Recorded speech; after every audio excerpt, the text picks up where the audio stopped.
advisor is to depart the Trump White House. This is one of the leading globalists in the White House. She shouldn't have been there in the first place, so it's very good news to hear that she is leaving. I hope she takes with her a bunch of other people and some of the deep state. Of course, that's the problem because, in the U.S. government, whether it's the Department of State, the Department of Justice, the National Security Council, you go down the list, these deep state operatives are embedded. Many of them go back decades, and certainly many of them are very attached to the Obama ideology. So this is really, this doesn't surprise me. It's very good news, and I think Gary Cohn, I'll make a prediction, will be the next one to go.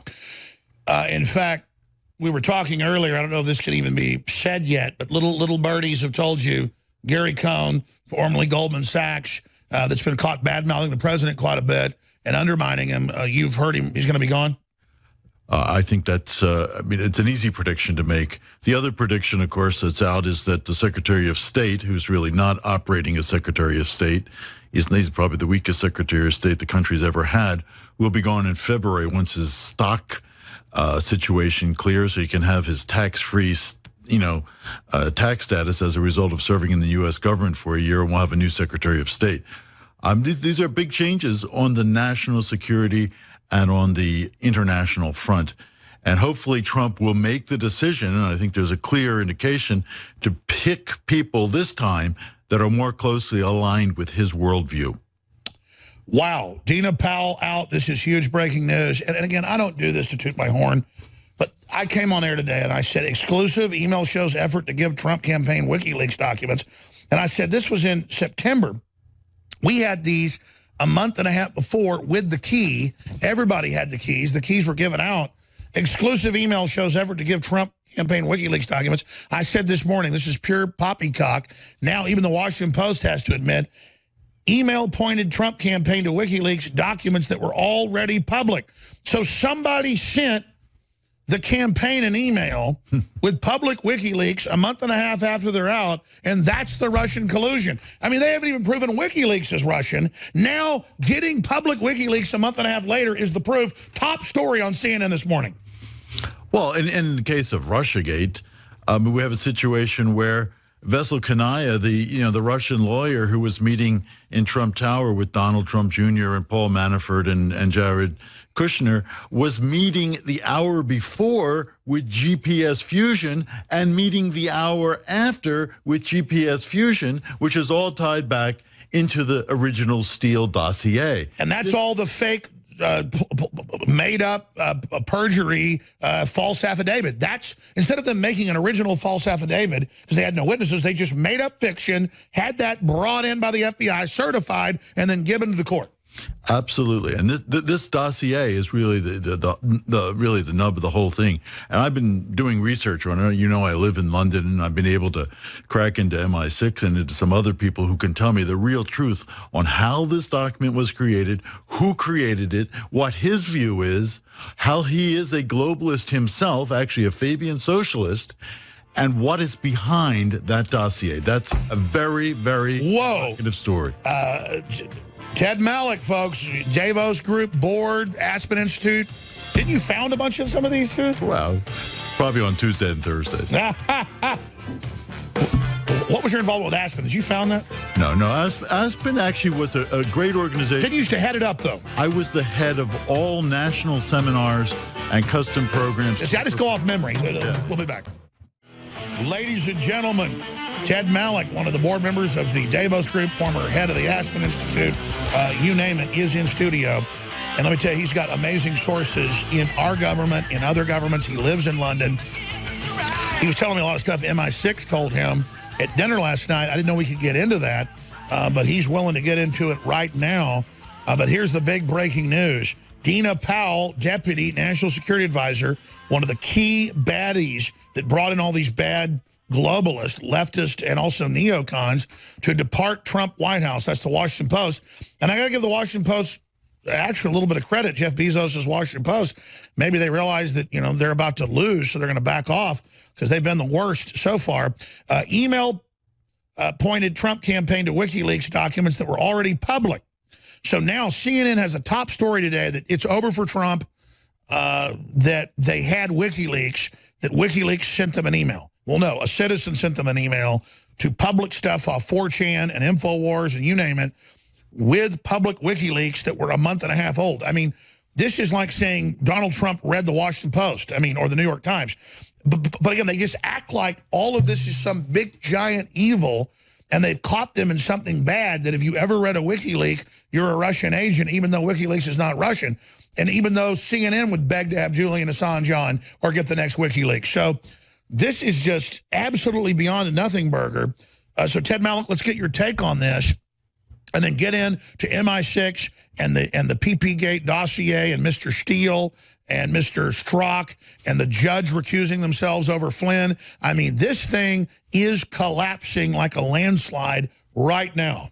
Well, it's collapsed right in front of us. I think the facts are clear. This is media malpractice. It's what we have to call it. We should have a class action suit. All Americans should join it and say we're not watching these fake news outlets any longer. I mean, when I go on CNN and Christine Amanpour or any one of those other people tries to interrogate you, it's all about assassinating your ideas and trying to do in President Trump. So there's nothing objective about any... They've got a mission. They tailor all info to fit that BS. They are on a mission, and they have actually, made a dent in that mission. But now the screws are coming out, and it's absolutely clear what they're up to. And I think people can read it for themselves. And thanks to alternate news sources and people that can get out the truth, and that includes INFOWARS, amongst others, we're able to assess a truer, clearer, more comprehensive picture. And let's be clear, you said thanks to one man and thanks to God for giving us him, but thanks to you and Matt Drudge and Breitbart and countless others and WorldNet Daily over the decades exposing what's going on, and the people, number one, and being involved, it created a climate for this to happen. And now that the wheels are coming off, as this becomes discredited, it's going to supercharge everything we're doing. But without Trump's stalwart focus, without his commitment, without his courage, without his family being willing to bust their asses and go through all this, we would not be here. Without that leadership, this wouldn't have all come together. But I'm telling you, it is a perfect storm against globalism. But let's not start celebrating too much yet. I want to get into how you think they're going to counterstrike, Mr. Malloch, but let's get back to MI6. What did MI6 tell you about the fake dossier? Well, I've talked to a lot of people, not to disclose names or sources, but people told me over a year ago. You were in the news, you said it. I went on BBC and said it, and they couldn't believe it. I said, this dossier is a fake dossier. This dossier was produced. You said it first. MI6 agent. This dossier was paid for originally by somebody who was an opponent. I couldn't say who, but now we can say who, and which campaign that was trying to defeat Donald Trump in the Republican primary. The contract, which was paid for in kind of doses, the more that Steele produced, the more he got paid. So therefore, he used his Russian sources to give him more and more disinformation. And the Democrats took over that contract, and the firm that ran him was GPS Fusion. By the way, we should have opened the show up with you with that clip from a year ago. If you just type in Ted Malloch, MI6 told me that the dossier was fake. If people will pull that clip up, we'll have it for the next segment, because a year later, you've been proven completely right. So get into more specifics, as they were interrupting you on the show, of what the MI6 sources told you. Well, they basically corroborated this notion that there was one of their former agents who has now become a private sector kind of business intelligence guru who was paid for to manufacture this dossier. And he basically gave that information both to MI6 and to the FBI. He was known to the FBI already because he had researched prior to that the FIFA kinds of controversies, and they actually paid him at some point in time. He was one of their assets, and they used that dossier is the key piece. They used that dossier to go after Trump. They've used that dossier to get the FISA warrants. They've used that dossier to go after Mike Flynn. That is the linchpin, and it is pure bull. Even in an interview more recently, Steele said himself, well, 70 or 80% of it is probably true. Which 70 or 80%? Well, we all know Trump's a complete neat freak and would never have women peeing on him. Well, that golden shower story is, I mean, I can't wait to see the movie version. Well, it's just crazy because people that know Trump, not people that know him like 40, 50 years, not just Roger Stone, he's a one-woman guy, and he's a neat freak, and he just is real picky about women. So he's certainly not having sex with random hookers. The dossier, I don't know, it's 35 pages long. If you can read it. I mean, obviously you can get it and read it. What about BuzzFeed? Aren't they getting sued for that too? Yeah, but I mean, it reads like some kind of really, really strange novel. Not as something that the intelligence community would take seriously. I mean, you'd think that they try to corroborate it. If you had 17 intelligence agencies, which we have, that they would get such a document if they could. No, they got ordered by Deep State and Hillary to go with it, and they ran it up like God said it. Exactly what they did. They didn't verify a single thing in the dossier. And now we've built this whole... And now they've backed off and went, we actually didn't vet it, and we didn't say that. So, yeah. So what happens next? I mean, because this is another good sign that you're saying the Goldman Sachs guy's leaving. We've also got Dina Powell announcing she's leaving. This is just more positive Christmas presents. Well, you've got the Christmas shot there. It's actually very pretty. I was in Washington just earlier in the week. I saw it live, up close and personal. It's beautiful. And actually this year, for the first time in probably 2 decades, we're able to say Merry Christmas. Absolutely. And in all fairness, it looks like the U.S. Capitol because it's even taller. It's not as big. That's the Texas Capitol. Oh, okay. Well. No, but it's got a goddess on top, and it's built just the same. So, I mean, I can see how you missed it there. Did you see the angel ornament, though, that came out this year? I'm sure you're buying them for everybody. The demon ornament? The ornament for the top of your tree. Little baby Satan? Well, in this case, it was Hillary Clinton herself. Oh, I thought it was a demon, but yeah. Isn't that hilarious? In fact, guys, there it is. Yeah. And look, she even looks like a vampire in the shot. Huh? Well, she's wearing a pantsuit. Let's give her credit. You know, though, I mean, I heard on September 11th, though, if you leave the tree up, that the angel falls off the tree. Oh, my. I heard the little, did you hear the angel comes in a little black ambulance? Huh? Absolutely. But then you got to be careful because, like, if you leave the angel in your house, if there's a piggy bank or something, the money will be gone in the morning, just like the Haitian refugee money. Well, I called the Clintons the greatest kleptocracy in American history. So that's the next shoe to drop. We're talking about things that are going to drop early in the next year. There'll be a special counsel to look into all the wrongdoings of the Clintons, the Clinton Foundation, of their, spurious deals, and that will all be exposed, including the deep state. Ted Malloch, former Davos board member group, head of the Aspen Institute, you name it. We're going to give the number out, too, and take phone calls. But a lot of big stuff is breaking. We're covering it all. INFOWARS.com. Please stay with us. So, Ted Malloch, how popular were you being a board member of the Davos group?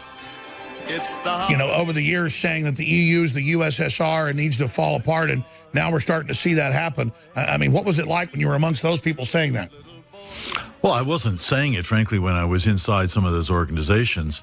But the further I got away from them, the more it became apparent to me. So therefore, I came, into the media and said those things, wrote articles about it, have written books about it, have given long lectures about it. So some of your former friends, don't return your phone calls or probably have crossed you off their, their best friend list or on Facebook taking you out of their category of friendship. But, so what? Let me ask you this question. What are the globalists going to do? Because, again, they're mainly corporate groups that use government contracts and monopolies to expand power at the expense of everybody else and seek to create unified authoritarian monopolies. That's how I would describe their authoritarian command and control model. And they describe it as the technocracy that basically is doing the same thing. And they have fantasized about tech gods and population reduction and the rest of it. So it's just classic delusional behavior of these mega billionaires. But they're not going to go away. How are they going to reconstitute as more free market systems get brought back, as they're not just given monopolies? How are they going to strike back?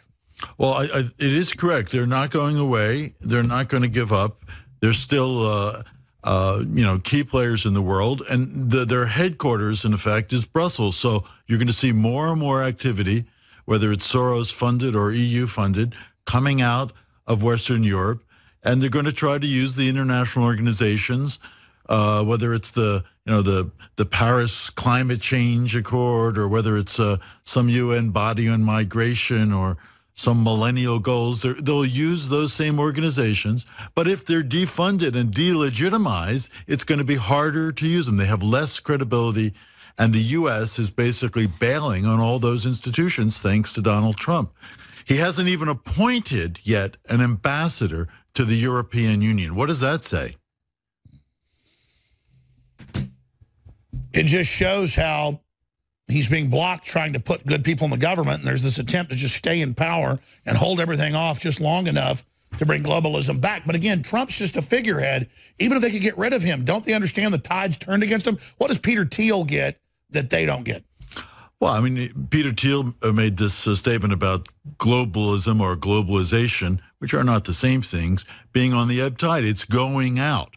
Now, sometimes tides come back in, so we have to be ready and willing and able to challenge them on the return tide. But this is an ongoing battle. This is something that's going to last our lifetimes. It's not a short-term episode, so we have to be prepared to do that. By the way, I did find the video. It's right there. Yeah, it's John McCain passes dossier to make Trump look bad. You're at 2:05 on the video. So we're going to get that. We're going to get your BBC one, too, where you talked about all that. Because I kind of have this OCD thing now where if I want a clip, I've got to have it or I go crazy. But this is insane, all the stuff that's happening. So much good things are happening. I've been upset about the Russian thing because they've said I'm a Russian agent with no proof. They've had congressional hearings. You've seen them, 3 or 4 of them, where they say, don't worry, we're censoring him. He's a Russian agent. That's very evil, folks. That's very corrupt. They told Rand Paul, hey, you're a Russian agent on the floor of the Senate. John McCain did, speaking of John McCain. They've said whenever Tucker Carlson says there's no proof, they go, oh, there you are working for Putin. But, I mean, Putin is bringing sovereignty back to Russia. He is trying to get them to have children again. He is trying to reform. I'm not saying he's perfect, but, it is true that he is trying to be a man in a world where men were told are bad by these mega technocrats that don't want any leaders there to stand up against their global takeover that is a bunch of evil men with billions of dollars apiece using psychology and sociology to break down society. I went on Russian television, RT television, a couple times. We have very good studios, very good broadcasters. They didn't tell me what I had to say. I said exactly what I wanted to say. The first thing I said, I want to make it absolutely clear, I had no Russian salad dressing on my salad at lunch. But we had a very, kind of good conversation. And I don't think we should be Russophiles or Russian phobes. We should learn to find a way to deal with Russia into the future. It's pragmatically. And it's not the old Soviet Union. The EU, like you said, they're the ones that behave like the Soviet Union. You got it. The toll-free number to join us, ladies and gentlemen, is 877-789-ALEX, 877-789-2539, and it's specifically questions for Ted Malloch about globalism, the Davos Group, the New World Order, Donald Trump, where he sees all this going. I want to get into George Soros and the funding that's left for the Democrats and the globalists, because the Saudis are not funding them now. They had that weird thing you said, like Bono last week, had that fundraiser with Obama. They have all been... Well, he has the 1% group, and then they give 1% to charity. So their big global swindles are coming to an end, and we're going to talk about where they're going to get their money. Well, you still have some very rich people who are throwing money in the wrong direction. I say that if, and I do like, and I've been on the boards of many big foundations. In the first generation, they do a lot of good. In the second generation, they deviate slightly. By the third generation, some of these places become nothing like what they were intended to be in the first instance.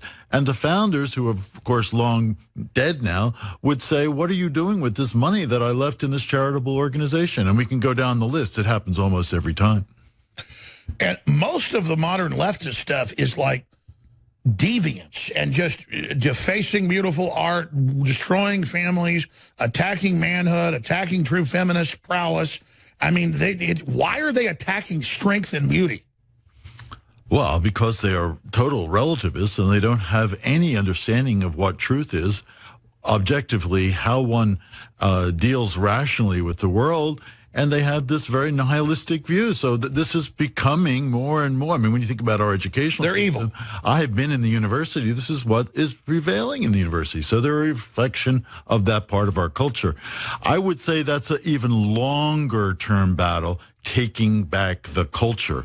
I was about to say, if we could just get our sovereignty back, it doesn't mean we're going to be perfect, but at least we've got a system that isn't out to destroy everybody. There's some social contract left. But the big fight is the screen sickness, the TVs, the media, the culture, the breakup of the family. Even though we defeat the globalist minions that are, fourth generation, the problem is it's like a perpetual motion machine. The juggernaut still rolls on. And these globalists are radically against the family. I mean, you see everything that they do to eradicate the family. I mean, I wrote an article, a few months ago. I think it was in Breitbart. It appeared about the tragedy of the European family. There are now 17 leaders of European countries and the EU who have no children. What does that tell you? Let's talk about that with Ted Malik, the guy that's been on the board of the Davos Group, head of the Aspen Institute. Doesn't get any more elite than that, and here he is telling you everything. I want to get into Soros, take phone calls, the attack on the family, why the EU heads don't have children, what is this cult, and I want to get into the Luciferianisms. We were having some discussions last night about that. Just the mindset, the spirit, the ghost in the globalist machine. What is its end game? What is its operating system? I'm Alex Jones. If it's not fake news, and we don't know, Let me tell you what the British intelligence told me this morning. Okay. This person, who they know, who was an MI6... This is Mr. Steele. It is Christopher Steele. Was also an FBI asset at one point in time, so he has intelligence background, but he was paid by the people that you mentioned who were working for Jeb Bush in order to discredit him. The Democrats took over the contract, as you said. He kept adding to the dossier and using information given to him by the FSB in Russia, most of it fabricated. The more he put into the dossier, the more he got paid. So he made a sensationalist dossier as fat as possible, just like your lawyer charges you more billable hours in order to get paid more. You said most of it fabricated. What bit wasn't fabricated? I don't know what's fabricated and what's not. Obviously, so you don't know if most of it's fabricated? Well, I mean, the stuff that we've read, the salacious stuff that we've read... So some of it might be true. Well, it is true that Mr. Trump was in Moscow. So that's Ted Malik, who's in studio with us right now. That was right after Trump was elected in the middle of November last year. So we're talking 13 months ago. And we're talking bombshell because now the author of the PP-Gate fiction piece has now admitted that, some of it's true, but most of it's not. So this is absolutely massive. Now that we know the FBI took it, knew it was a fraud, got fake warrants, this is just simply incredible. And this is the cornerstone of the whole case against the presidency of Donald Trump. And it's just a blatant lie. It's a fiction. And we've run with it. The media has run with it. The left has run with it. All these NGOs run with it. It just has to be exposed for what it is. By the way, you talked about at dinner last night how important it was that Dina Powell and these other globals be removed because she's the one bringing in all these Obama people and others. She's now stepping down. That's being reported by the Washington Post today.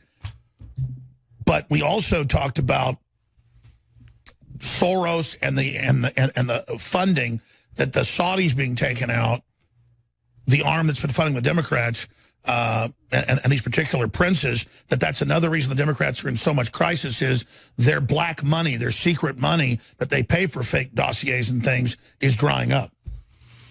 Well, I believe it to be the case. So they were highly dependent on both certain left-wing billionaires who, find some new faith on the left, I guess, after they've made their money, which is an irony in and of itself, or foreign governments. In the case of Turkey, the Gulenists have funded certainly lots of congressional campaigns on the Democrat side, given $14 million to the Clinton Foundation. The Clinton Foundation, I really want to repeat this. Charles Altell, of course, is the great analyst on that foundation, and you should look at his website and what he writes about. But that is really the cesspool of the whole whole operation on the left, and how much money has basically flowed through that one organization and what they've been able to do with it. And Newt Gingrich makes really good points when he says they thought Hillary was going to be in office. They were just wildly taking billions of dollars from a whole bunch of countries. It wasn't a Russian conspiracy. I'm not a Russophile, as you're saying, or you're not either. Just the facts. The Communist Chinese, the EU, all these foreign companies. I mean, it was a clearinghouse. She had the server as a drop box, knowing they were all on it, grabbing it. They'd give her money. She'd put the stuff on the server. That's what my FBI sources tell me, and now that's coming out. I mean, the nakedness. But I guess if you're going to steal big. Well, they certainly stole big. I made a list. Actually, I wrote an article on the greatest kleptocracies in the history of the world, and I listed 13 of them, and I think the Clintons are in the top 3. So it's really, what they achieved was really unprecedented. I mean, not just taking $500,000 here or there for a speech, or in her case, $600,000 for 3 speeches telling people how much she loves and is one of Goldman Sachs, but taking $145 million to do a deal to sell uranium to the Russians. I mean, it's just and then have the nerve to claim anybody that loves America is a Russian agent when you're on the payroll. Oh, I mean, much more the case. Well, every time I've talked to President Trump, I just warn him. I say, listen, they're never going to back down. They're never going to give up. They're going to keep coming after you. You've got to go after them. And, I mean, obviously Trump doesn't need my advice on that front. But here's the deal. We're not being vengeful about the Clintons and these people. But they need to go to prison. I mean, they need to pay so other people learn you don't get away with this crap. The fear of God needs to be in these people. Well, we are a country of law, so, you know, we shouldn't have people that are outside or above the law, regardless of political office. So there should have been already. I mean, I really can't believe that there isn't a special prosecutor or a special counsel to look into all these evils and sins of the past administration, whether it was meetings on the tarmac in, Phoenix, Arizona, whether it was the server, whether it was the uranium deal. I mean, we just need to see the truth on all this, and the Congress has not been able to unearth it. So let's get a special prosecutor and put it under a microscope. There's no reason why our Attorney General should either recuse himself or hesitate from doing that. You know, when I was a kid growing up, I didn't know what God-fearing meant. But as I get older, I realized what it means. It's not that God's evil or bad. It's that you have respect for God, God's laws, and common sense. You've seen how when people don't follow common sense and natural law, they get destroyed. So it's not even a fear. It's a respect. And I've noticed these globalists are all really hateful, psychopath, sociopath, control freaks, neurotic. Some of them aren't occultic. Some of them are, but a lot of them, it's like in the WikiLeaks, they're talking about all this Aleister Crowley stuff, and you realize what a pathetic group looking for power, even if you don't believe in God or the devil. I do. In an archetype of the devil.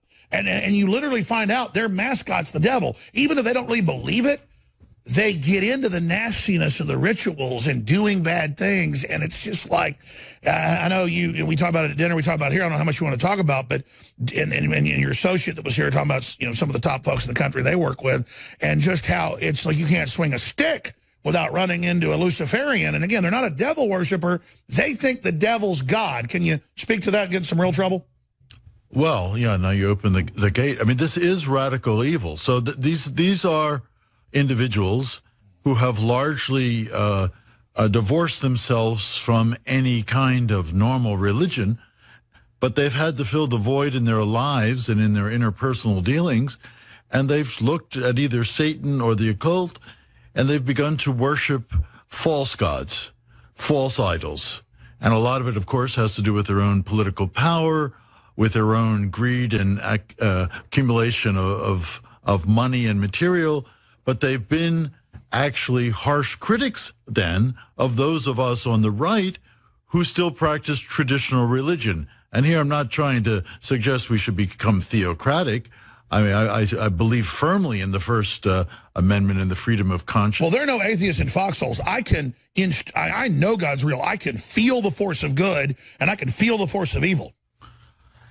And to some degree, I would say, if you want to understand globalism, you need to get at the spiritual bearings, the spiritual underlying currents in globalism, which is not only relativistic, but it's a divorce, a great divorce from religion and from any notion that there is a God who exists or that you could know him personally.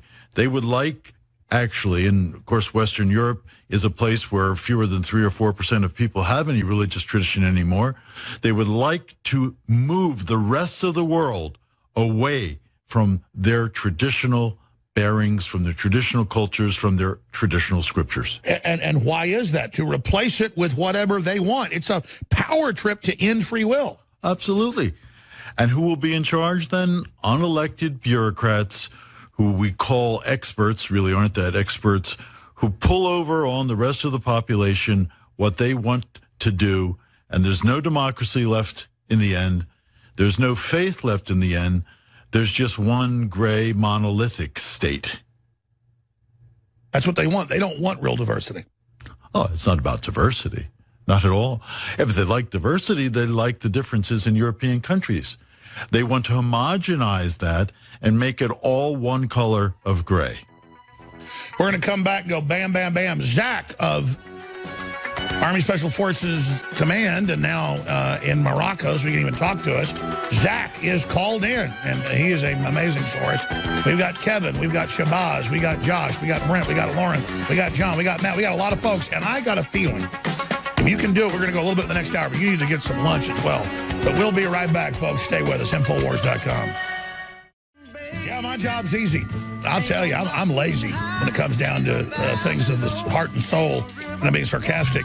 I just go with what I believe is right and what stands for justice. And if it's dangerous, hell, that makes it exciting. I'm kind of a thrill seeker. And I'm not going to roll over and be somebody else's man. I'm going to do what's right. And Ted Malloch's done that as well. And he really is trailblazed inside the globalist combine, exposing it to the point of being thrown out of it.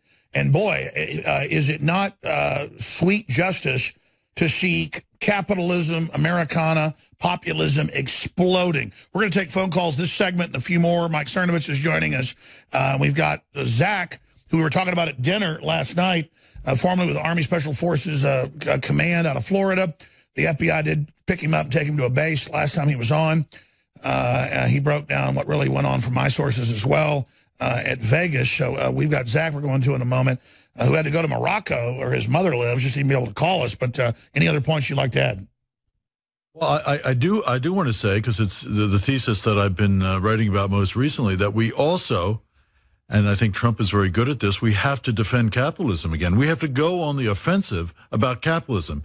Because in Europe, the reigning ideology, the reigning economic domain is socialism, and we have to challenge it. In the UK, the opposition party, the Labour Party, is led by a Trotskyite.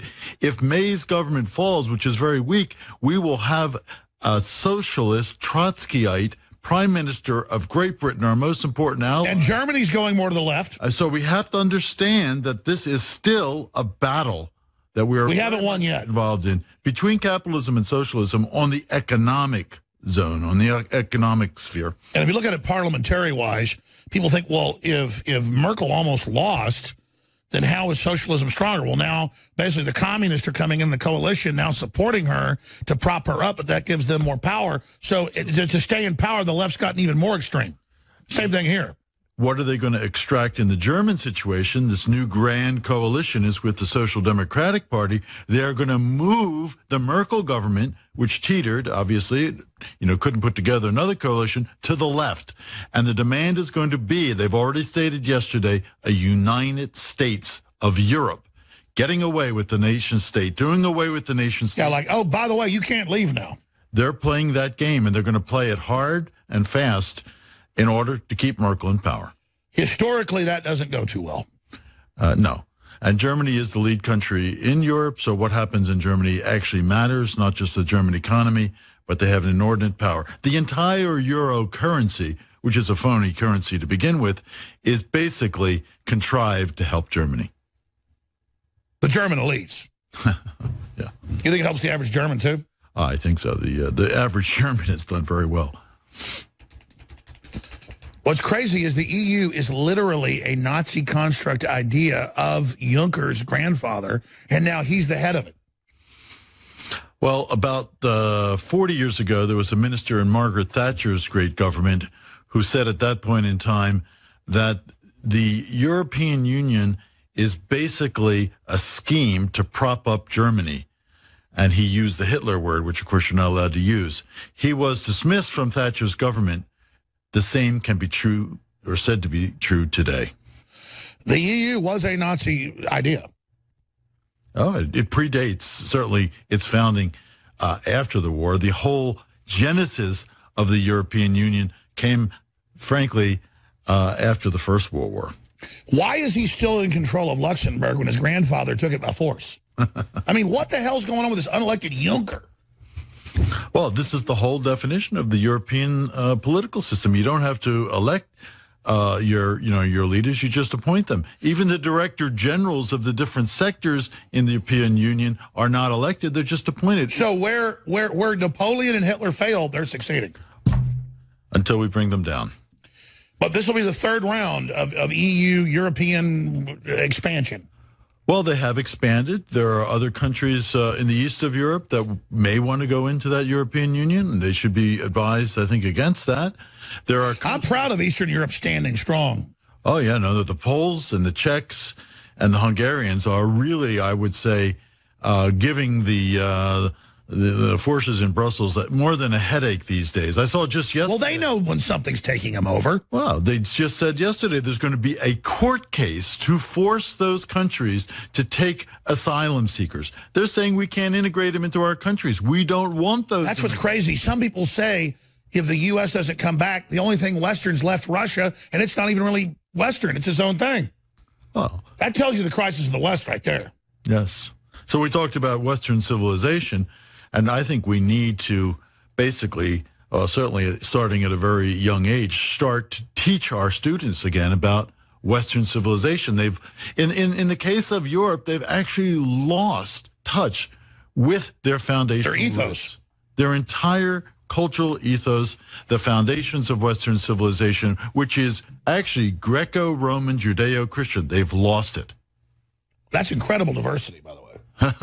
Yeah, because the West took stuff from the East, and it's all. That's what the West was. It was true melting pot of ideas. That's what's so powerful about the West is it is diverse. It does grab ideas. Its language is big. Well, it's also the place where all innovation, has been centered, where technology started, where we had the basis of economics, where we're the foundation of law. All of these things were rooted in that Western culture, and we want to just wash our hands of it and say, well, let's have multiculturalism. When it's not even multiculturalism, it's globalism, a synthetic system of enslavement. It is very synthetic, to say the least. But let's go to the calls. Absolutely. Briefly, folks, support the broadcast. Don't fight the crowds. Don't fight the traffic. InfoWarsStore.com, 50% off on the great toothpaste. It's fluoride-free with the iodine colloidal silver. 50% off on the Vitamin Mineral Fusion amino acid. That still has to end in a couple days. And we now have Alpha Power, the strongest male and female enhancement for stamina, energy, libido. It is, quite frankly, over the top insane. Alpha Power, 50% off out of the gates at InfoWarsStore.com or InfoWarsLife.com, and your funding makes it all possible. So I salute you. We're not winning, but we're turning the tide. We could win. So thanks for supporting us. 888-253-3139, Alpha Power, the latest product, and I think it'll be our best seller overall. It is just crazy powerful. I mean, I said with top formulators, I want the ultimate sports enhancement, energy, libido, and the ton of money went into this. The amount of product in it and the purity. The LJ100 and all the rest of it is just look out. Alpha Power. All right. Let's go to Zach in Morocco. Zach is his real name. He's been in the special operations and intelligence, put out information in the last 6 months where he's been picked up, sent to military bases. So he's now left the U.S. We'll see what Zach has to say from Morocco. Zach, what's the latest? First and foremost, it's a pleasure to be on with you, gentlemen. So happy Friday, and it's a beautiful day to be alive. With that being said, I have a couple dots to connect here. Some very interesting information coming out. First and foremost, a lot of people could do this intel, but let's look at Barack Obama following the footsteps of Trump globally. Immediately following his China trip, he's in country. Immediately following his India trip, he's in country 3 or 4 days later after the administration and Secret Service leaves. So Barack Obama has kind of been off the radar, even via social media, but make no mistake, he's making his rounds around the world to try to cover whatever bases he can. And the reason why this is important is because of this point. Let us not lose sight of the deep state and ISI-backed Awan brothers who were in Congress and the Senate with their IT working, if you would call it that, which was essentially a cover for blackmailing tactics. You know, this is Debbie Wasserman Schultz, this is HRC, this is everything. And now I can say with full confidence, with the shakeup going on in the DOJ via FBI, that this is all coming down, crashing soon. It's all coming down. And Rand Paul, who's as active as anybody is in the Senate, knew this, had the Awan brother information, had the intel, and obviously we haven't heard from him since he was attacked in his own home, disgustingly, in Kentucky. And I have a couple more points. 6 of his ribs broken. Yeah, this is a total psyop. And again, you're totally on target with everything you just laid out. Obama is acting as the shadow president with the shadow government saying, don't listen to him, we're about to take him out. Getting world leaders lined up and ready for Trump to be killed or removed, as they've said they're going to do in December. We'll see if they do it, but they've been saying they are. So this is a hell of a time to be alive. So this is the big connection. Our attention span has become so short and evaporated due to everything that's going on. But let us not lose focus of the Awan brothers. You know, they worked for upwards of 100 individuals with Congress. Sure, let's be clear. Obama and the globalists use Islamic outside groups as muscle for their attempted takeover of the U.S., and we still have those stay-behind networks connected. So when we come back in 1 minute, I'm going to ask Zach then why you're getting into the Awan brothers, but you're absolutely right. The Muslim Brotherhood, Saudi Arabian funding, Muslim muscle has been used by the traitorous Democrats in their attempted takeover with Hillary. That failed, but we got to deal with the stay-behind networks.